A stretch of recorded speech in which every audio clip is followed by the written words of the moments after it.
গত কিছুদিন ধরেই বাংলাদেশ সীমান্তে ভারতীয় সীমান্তরক্ষী বাহিনী একদল মানুষকে বাংলাদেশি নাগরিক বলে বাংলাদেশে পুশ ইন বা ঠেলে দেওয়ার চেষ্টা করছে বলে মূলধারার সংবাদ মাধ্যম যেমন তেমনি সামাজিক যোগাযোগ মাধ্যমে এসব খবর ছড়িয়ে পড়ছে।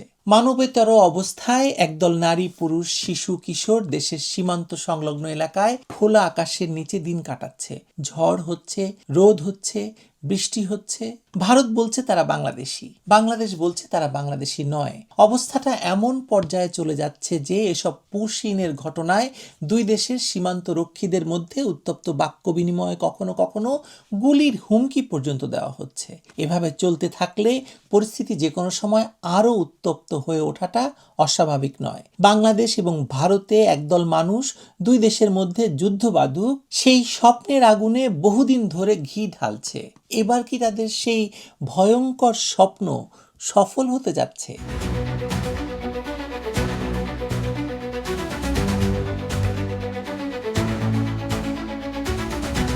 কিন্তু এই প্রশ্ন তোলার আগে বা এই প্রশ্নের উত্তর খোঁজার আগে আরও একটি গভীর প্রশ্ন আমাদের সামনে আনতে হবে।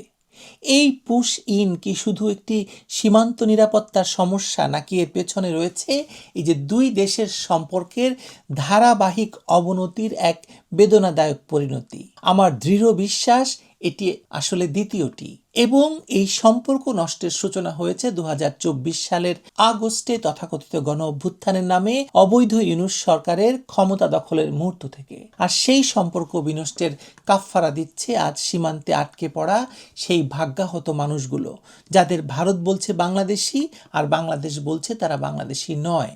ঘটনা প্রবাহ একটু পেছন থেকে দেখা যাক। ক্ষমতা দখল করেই অবৈধ ইউনূস সরকার ভারতের সঙ্গে সম্পর্ককে একটি বৈরী অধ্যায়ে নিয়ে গেছে।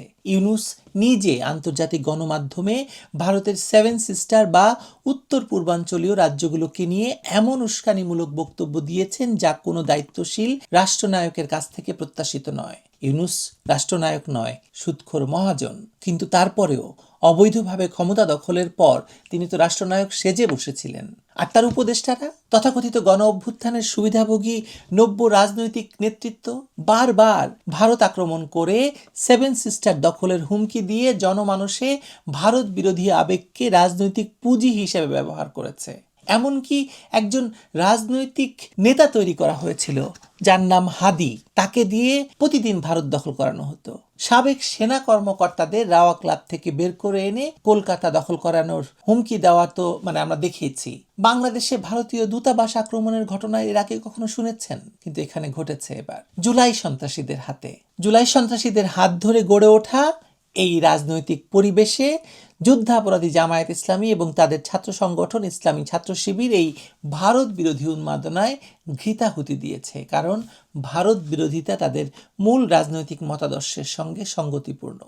1971 সালে পাকিস্তানের পক্ষ নিয়ে গণহত্যায় সহযোগিতা করা এই দলটি আজও বাংলাদেশ ভারত সম্পর্কের অবনতিতে সবচেয়ে বেশি খুশি।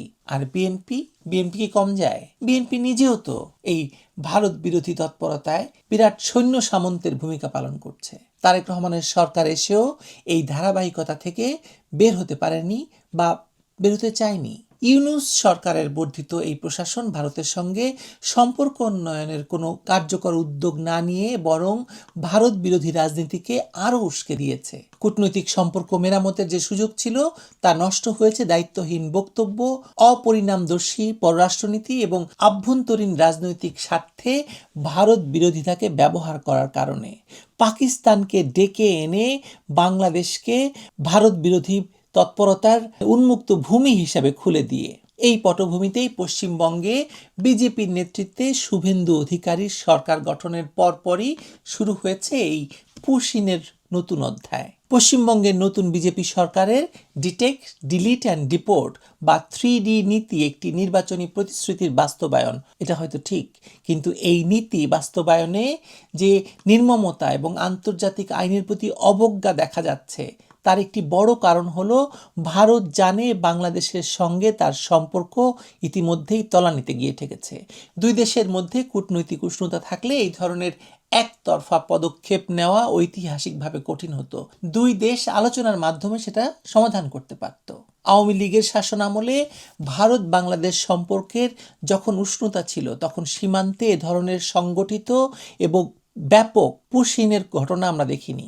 এটি কোনো কাকতালীয় ঘটনা নয়। বিজিবির তথ্য বলছে 2025 সালের মে থেকে 2026 সালের জানুয়ারি পর্যন্ত মাত্র 8 মাসে 2479 জনকে পুশিন করা হয়েছে, যার মধ্যে 120 জন নাকি ভারতীয় নাগরিক। অর্থাৎ ভারত যাদের বাংলাদেশি বলে ঠেলে দিচ্ছে, তাদের মধ্যে একটি অংশ আসলে ভারতীয় নাগরিক। নাগরিকত্ব যাচাই না করে রাতের অন্ধকারে কাঁটাতারের গেট খুলে মানুষ ঠেলে দেওয়াকে কোনো আন্তর্জাতিক আইনের কাঠামোতেই বৈধ বলা যাবে না। লালমনিরহাট, কুষ্টিয়া, মেহেরপুর, সিলেট, দিনাজপুর, পঞ্চগড়, চাঁপাইনবাবগঞ্জ সহ দেশের প্রায় প্রতিটি সীমান্তে একই চিত্র দেখা যাচ্ছে।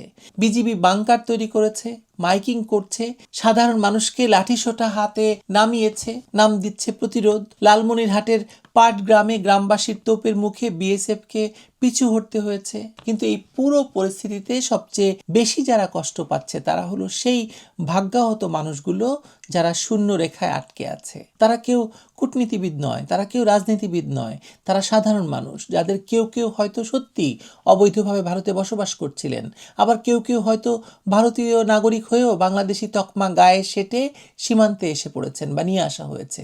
এই মানুষগুলো আসলে দুই দেশের রাজনৈতিক এবং কূটনৈতিক ব্যর্থতার জীবন্ত শিকার। দুই সরকারের দায়িত্বহীনতার, দুই রাজনৈতিক নেতৃত্বের হিসাব নিকাশের এবং দুই দেশের সম্পর্ক নষ্টের যে মাসুল, তার ভার বহন করছে এই অসহায় নারী, পুরুষ, শিশুরা খোলা আকাশের নিচে। এই প্রেক্ষাপটে দিল্লিতে চলমান বিজিবি বিএসএফ এর 57তম মহাপরিচালক পর্যায়ের সম্মেলনে দুই পক্ষের অবস্থানে যে ব্যবধান, তা মূলত রাজনৈতিক সম্পর্কের ব্যবধানেরই প্রতিফলন। বাংলাদেশ বলছে পুশিন অবৈধ, মানবাধিকার বিরোধী এবং আন্তর্জাতিক আইনের পরিপন্থী। ভারত বলছে নিজেদের আইন মেনে কাজ হচ্ছে, কিন্তু আন্তর্জাতিক সীমান্ত এলাকা একতরফা জাতীয় আইন দিয়ে পরিচালিত হয় না। তারেক রহমানের তথ্য উপদেষ্টা জাহিদুর রহমান বলেছেন, পশ্চিমবঙ্গের নির্বাচনী রাজনীতির চাপেই এই পরিস্থিতি এবং দ্রুত সমাধান হবে বলে তিনি আশাবাদী। কিন্তু যে সম্পর্কের ভিত্তি নষ্ট হয়েছে সেটি মহাপরিচালক পর্যায়ের একটি বৈঠকে ঠিক হয়ে যাবে, এই আশাবাদ অনেকটাই অলীক। তাহলে কি শেষ পর্যন্ত যুদ্ধ হবে? না, অন্তত এই মুহূর্তে সেই সম্ভাবনা আমি দেখছি না। দুই দেশের সামরিক, কৌশলগত এবং অর্থনৈতিক বাস্তবতা যুদ্ধের পথে যাওয়াকে সমর্থন করে না। কিন্তু যুদ্ধ না হলেই সব ঠিক থাকবে, এমনটা ভাবাও কিন্তু বিপজ্জনক। কারণ দুই দেশের সম্পর্কের যে অবক্ষয় শুরু হয়েছে অবৈধ ইউনূস সরকারের উস্কানি দিয়ে, এবং তারেক রহমানের সরকার যেটিকে আরও গভীর করছে, তার পরিণতি শুধু পুশিনেই সীমাবদ্ধ থাকবে না। বাণিজ্য, ট্রানজিট, বিদ্যুৎ, পানি বন্টন সহ প্রতিটি ক্ষেত্রে এই সম্পর্কের টানাপোড়েন বাংলাদেশের সাধারণ মানুষের জীবনকে আরও কঠিন করে তুলবে। সীমান্তে যারা আটকে আছেন তাদের সংকট সমাধান হয়তো কূটনৈতিক আলোচনায় হবে, কিন্তু দুই দেশের সম্পর্কে যে গভীর ক্ষত তৈরি হয়েছে তথাকথিত গণ অভ্যুত্থান পরবর্তী বাংলাদেশের ভারত বিরোধী রাজনীতির কারণে, সেই ক্ষত সরাতে বা সারাতে লাগবে দীর্ঘ সময়, অনেক বিচক্ষণতা এবং সত্যিকারের রাষ্ট্রনায়ক সুলভ নেতৃত্ব, যে নেতৃত্বের অভাব আজ বাংলাদেশে সবচেয়ে প্রকটভাবে অনুভূত হচ্ছে। ভারতের সঙ্গে আলোচনার বিকল্প নেই, আলোচনা করে সব সমস্যার সমাধান করা যায়। শেখ হাসিনা সেটা দেখিয়েছিলেন। তারপরও শেখ হাসিনাকে ভারতের সেবাদাসী বদনাম শুনতে হয়েছে। কিন্তু এখন যা হচ্ছে সেটা আসলে বাংলাদেশের মানুষের উপর জুলুম। এই জুলুমের দায় সরকারকে তো নিতে হবে। সমস্যার সমাধান করতে না পারলে, সাধারণ নাগরিককে জুলুমের মুখে ঠেলে দিলে তার দায় সরকারেরই, আর কারো নয়। ভালো থাকবেন সবাই।